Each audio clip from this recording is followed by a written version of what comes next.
My name is Selena Angel, and I am the president of the Urban Planning Student Association here at UTSA. I want to thank everyone for joining us today as we kick off our first spring semester guest speaker series with Beth Keel. If you or your organization would like to be our next guest speaker, or if you have an event that you would love for us to be a part of, please reach out to us at upsa.members@gmail.com. Our next event will be next month in February, and we'll be getting a virtual tour of Confluence Park, and it's a lovely, sustainable design park on the south side of town along the San Antonio River. And I'll be sending out more details about that after this meeting today. So I'm going to pass this on to Michelle, and we will be getting started. Awesome. Thank you so much, Selena. It's my pleasure to introduce our guest speaker today, Beth Keel. She works for the San Antonio Housing Authority, as you can see on the PowerPoint here. Beth is their Green Buildings and Sustainability Programs Manager. Just a little bit about Beth before we get started. Like I said, she's the Green Building and Sustainability Programs Manager for the San Antonio Housing Authority, or as they're also known, SAHA. And she's an avid outdoor enthusiast. She spent her life in the natural world looking for simple ways to understand interconnectedness. She attended Naropa University in Boulder, Colorado for her bachelor's degree in interdisciplinary studies and a master's in environmental leadership. She brings life and university experience to SAHA by looking outside the box for answers in sustainability, education, green building, and conservation. She has continued her education as a certified engineer or energy rater, certified RESnet Green Rater, and certified in Permaculture Design. She's also a Texas Master Naturalist and a certified engineer energy manager. She has brought the agency, SAHA, over 28 local and national awards in sustainability and green building fields. I also get to work, with Beth Keel at the SA 2030 district, which we had a speaker from that group a few speakers back. So it's my pleasure to introduce and welcome Beth Keel to the Urban Planning Student Association. And if you all would please keep your microphones muted until the end, and please add any of your questions to that little chat feature so that we can get to those at the end. All right, Beth, I think you can go ahead and take it away. Hi, I'm Beth Keel, San Antonio Housing Authority. Thank you for joining us today. Today I'm going to go over what we've done or what we're doing at the Housing Authority around green building and sustainability. So a lot of people ask what the San Antonio Housing Authority is. So the Housing Authority started in 1937 from Franklin Roosevelt, and the San Antonio Housing Authority was created in June 1937. So what we do is we serve over 57,000 families in San Antonio for affordable housing. We have mixed programs, which include public housing, Section 8, and mixed income housing. We're a move to work agency. So move to work agency means that we have a little bit more openness or capability to change policies and to assist our local residents. We're also one of the largest housing authorities in Texas, and we're one of the top 20 in the nation. So everyone here, I'm sure, has heard of the triple bottom line. So we're going to talk about it, the Housing Authority, in that context. So we all know what sustainability is. Sustainability, we try to figure out a way to balance systems, basically, whether it's economic, environmental, social. And we do that in such a way to where everything we do now positively affects the next generations. So when we're looking at economic for the triple bottom line for the San Antonio Housing Authority, things that we do is Build San Antonio Green. I'm sure a lot of you have heard of Build San Antonio Green before. Is the local green building certification program. And the reason that we chose them is they're more affordable than going for LEED or Green Globes or Enterprise Green Communities. To date, we have over 1 million certified green square footage, which is one of the most certified affordable housing in San Antonio, which is pretty amazing. We also do energy performance contracts. So those are self-run, and the energy performance contracts we're able to, is a financing mechanism that basically helps us generate funding to pay for any of the energy measures that we put into the units. So whether it's lighting or water, or as you can see a picture here of the solar installation that was installed at Fair Avenue, one of our public housing communities.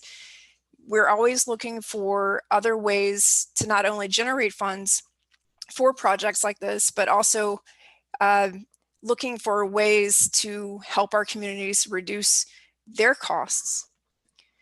We've also worked with ACOG and the City of San Antonio, CPS Energy over the years for weatherization. We've worked with them to weatherize every unit that we possibly could, and that was even before the energy performance contract. One of the things that we do in-house is any of our rehabs that we do, we put through an energy rating system called Ecotrope. So we go out and we have the equipment, we go rate a certain amount of units, we put them in Ecotrope, and we get to calculate pre and post tests.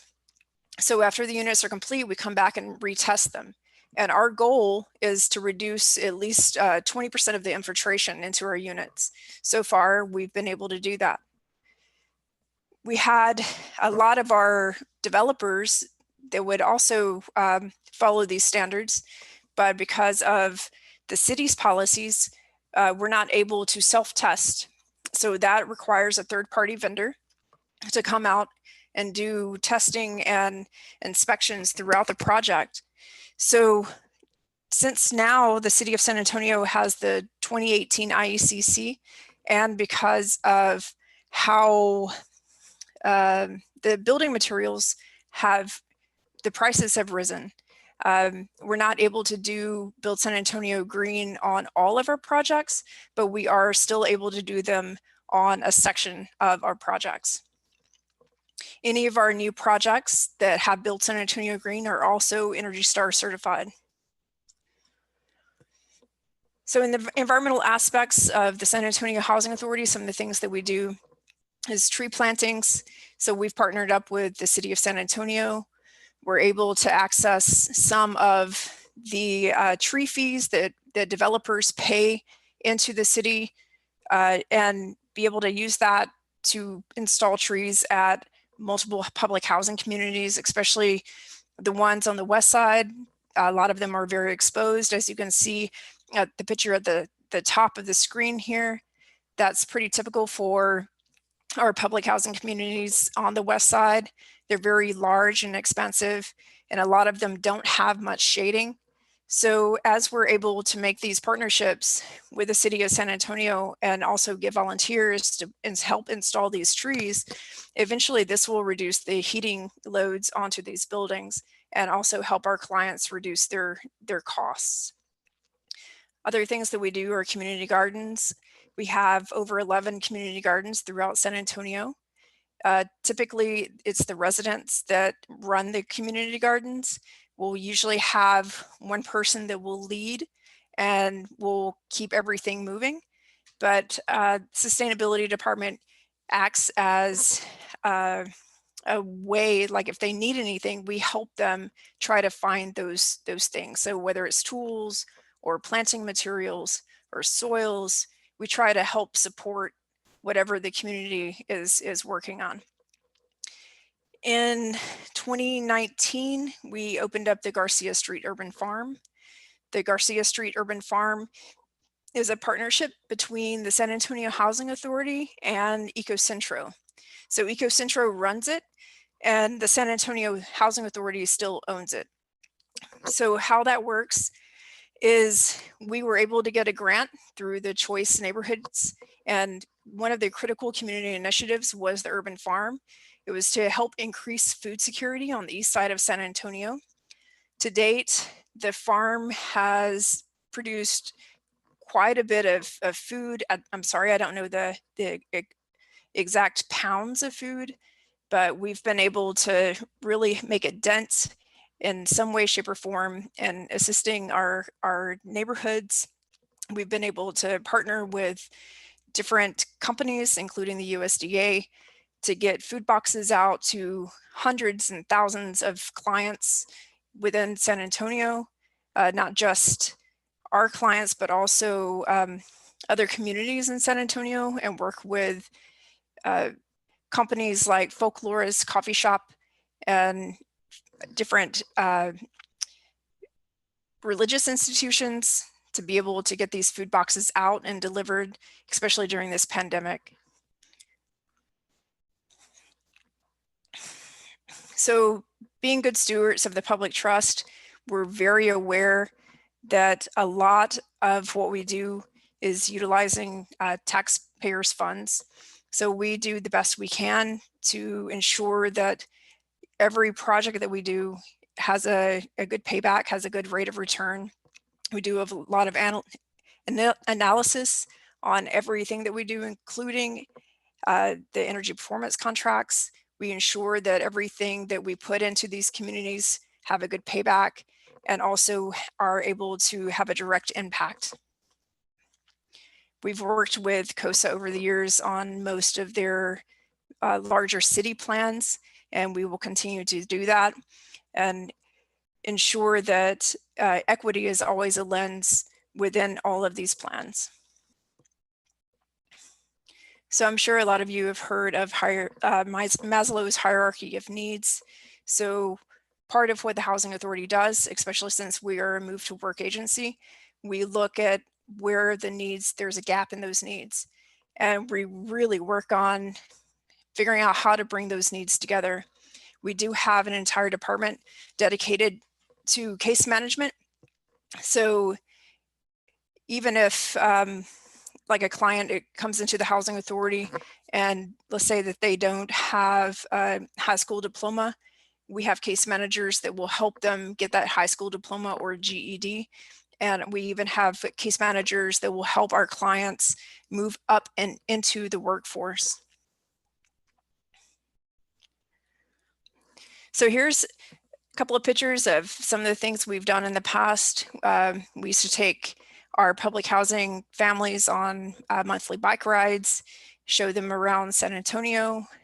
You'll see a couple of pictures here of the farm.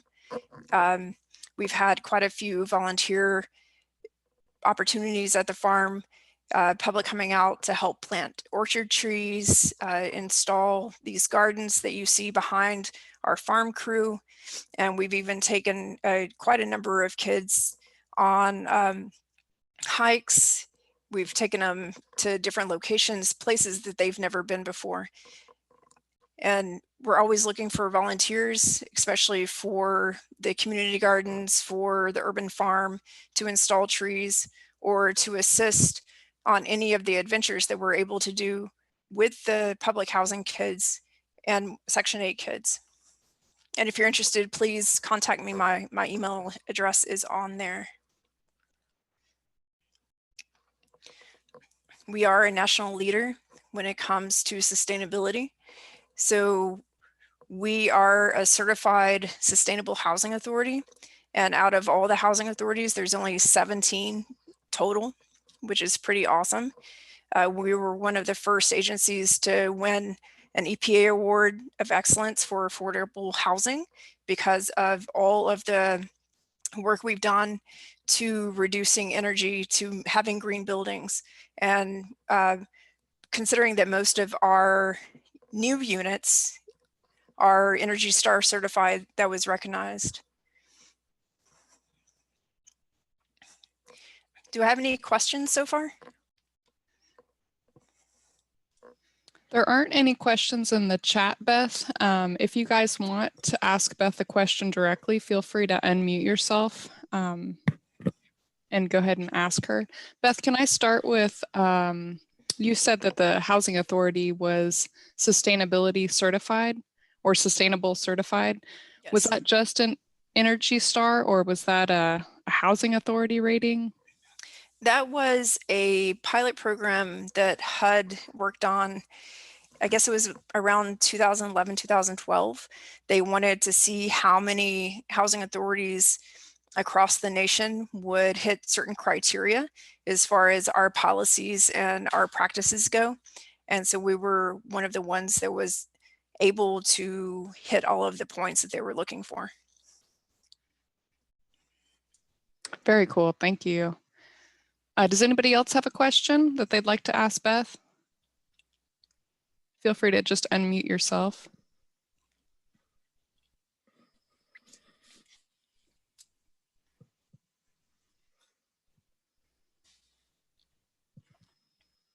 All right, maybe I can ask another while people think of their questions. You talked about some of the opportunities that people have to volunteer with the Housing Authority. What are other things that community members or maybe some of the partner organizations that you spoke of, what can you think of, or what things can we do to help in addition to the volunteer opportunities? I would say that at this moment, because of the pandemic, we have quite a few communities that need increased support for food. And so we have, through our CDI department, they have been putting together food distribution. And if there's a way to assist with the food distribution, then I would recommend at this moment that would be the best bet. As you guys know, a lot of us are stationed at home. And so when we do larger community events, a lot of those have been put on hold, except for the food distribution. And does your group work with the food bank on that? I know the food banks had a lot of calls for help. They do. So my direct department, the sustainability, we were working with EcoCentro directly on food distribution, but the grant that we had for food distribution with EcoCentro had been transferred from EcoCentro to the food bank. So I don't have the same connections that I did have with them. So now our CDI department is working directly with the food bank to access that same food that we were distributing from April until October. I see, thank you. And the OOPSA group, we've done a lot of volunteering, or we've gone out and volunteered with Gardopia Gardens and the food bank. So I'm sure this is something that we're interested in checking out, maybe the Garcia Street Farm, especially if people live closer to some of those other farms. So thank you for that. That's very interesting. Does anybody else have any questions? Did anything come up while we were talking? I had a question just generally about broadband, and during COVID, has COVID adjusted any of your thoughts about how you're approaching broadband and how you're offering that to the residents in your buildings? Broadband as an internet? Yes, for SAHA. I wouldn't be able to answer that. It's not part of my personal department.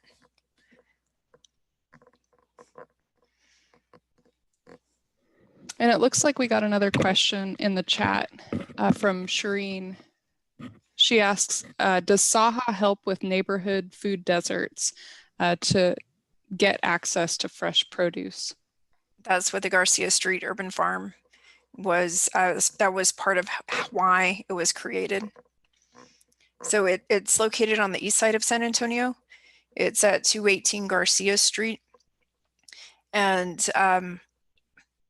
the entire part of the entire reason that we put it there is because on the east side of San Antonio is a known USDA food desert.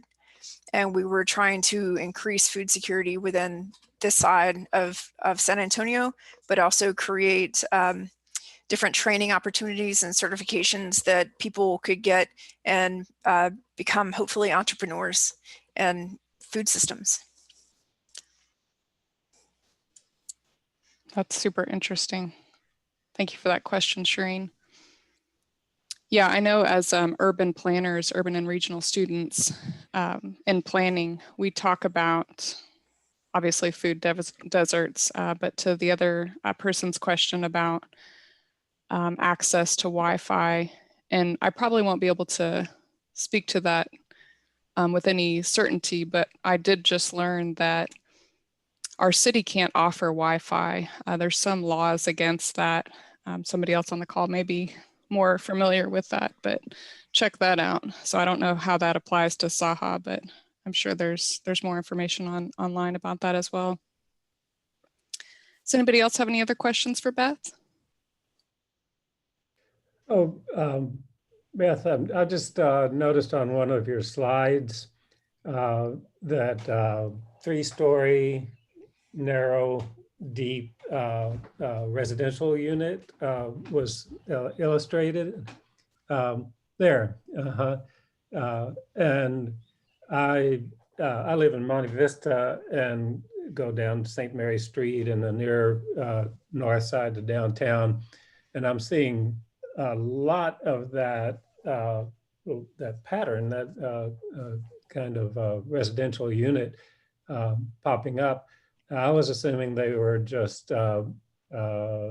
neighborhood, developers, but is that a SAHA configuration or something that SAHA is building in neighborhoods? This design was from a company called McCormick Barron Salazar, and they were our partners for the Wheatley Choice neighborhoods. So if you go down Walters, and it's like past or right around, was it Blue Bonnet or something like that? You'll look to the left and you'll see all these redevelopments.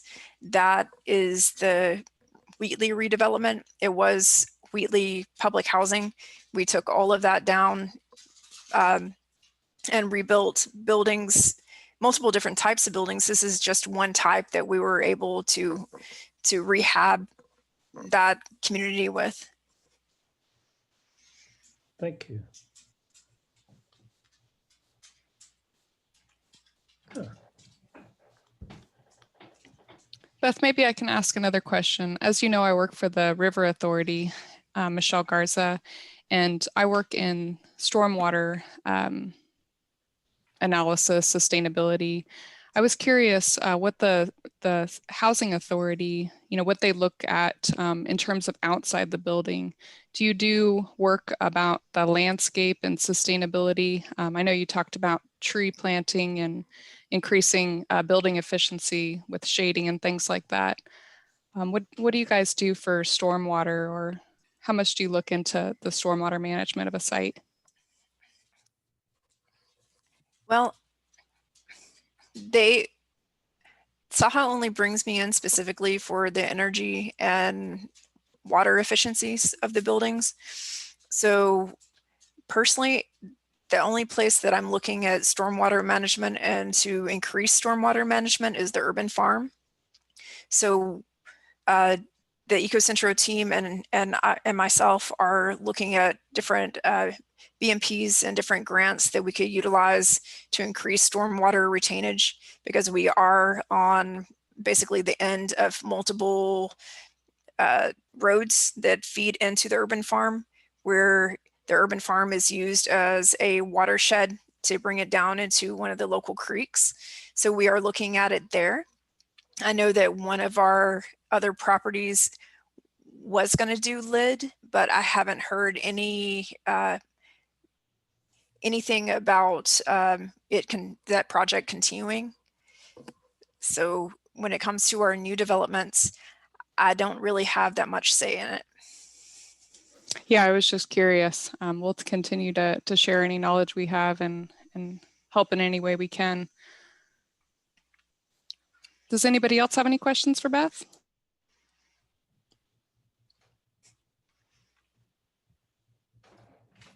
No questions. I'll just say that was a good overview of the scene. I appreciated the slides that you had up and the information that you got for us. Thank you. Yeah, and so like we mentioned earlier, we have this recorded and we'll certainly share. Beth, I don't know how you feel about maybe sharing the slides. I know some of those I was screenshotting, so I was like, this is very interesting. Good to look back at, especially for our own buildings and trying to make them more sustainable. Absolutely. I can share this with you, Michelle, if you want to send this out. Yeah, that'd be great. And it'll have your contact information so we can connect with you on the other points that you say that you've got there too. Sounds good. Awesome. Well, thank you so much for presenting to our group today. And Selena, did you have anything you wanted to wrap up, or Beth, did you want to have any final words? I would say final words are, I can tell you that at the Housing Authority, we keep pushing the envelope or looking for ways to push the envelope to make our communities a better and safer place. And as an organization, as a quasi-governmental organization, sometimes it's a snail's pace, what it feels like. But once we get there, it's pretty amazing. Well, it looks like you guys are national leaders in a lot of ways. So kudos and congratulations. And thank you for all your work here in San Antonio. Thank you. A pleasure. You guys have a wonderful day, and we'll go ahead and stop her. Yeah, thank you so much, Beth. Thank you, Selena. Thank you.